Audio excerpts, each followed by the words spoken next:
एहतसाब अदालत इस्लामाबाद में 190 million pound scandal case, chairman PTI और बुशरा बीबी की अबूरी जमानत में 19 जुलाई तक तौसी कर दी गई है।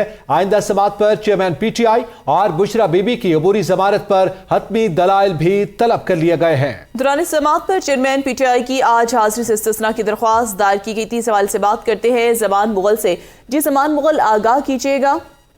जी बिल्कुल, अलकादर ट्रस्ट 190 मिलियन पाउंड वाला मामला था। उस केस की समाअत एहतसाब अदालत में हुई। एहतसाब अदालत के जज मोहम्मद बशीर उसकी समाअत कर रहे थे और पीटीआई के चेयरमैन जो है उनके वकील अदालत में पेश हुए तो उन्होंने कहा कि कुछ ही देर बाद जो है वो ख्वाजा हारस आ जाएंगे और वो इस केस को प्लीड करेंगे। जैसे ही ख्वाजा हारस पहुंचे तो उन्होंने अदालत बताया कि आज चेयरमैन पीटीआई 2 जमानतों के सिलसिले में लाहौर हाई कोर्ट में मसरूफ है और यहाँ पर आना मुश्किल हो जाएगा, जिस पर उन्होंने उनकी इस हाजिरी के इस्तिस्ना की दरखास्त दायर की, जिसे अदालत ने मंजूर कर लिया और उनकी जो एहलिया है उनकी भी हाजिरी से इस्तिस्ना की दरखास्त दायर की गई थी, जिसे मंजूर करते हुए अदालत ने 19 तारीख मुकर्रर कर दी गई है और उनकी जमानतों पर हतमी दलाइल के लिए हदायत की है कि 19 तारीख को ही उनकी जमानतों पर हतमी दलाइल भी दिए जाएंगे।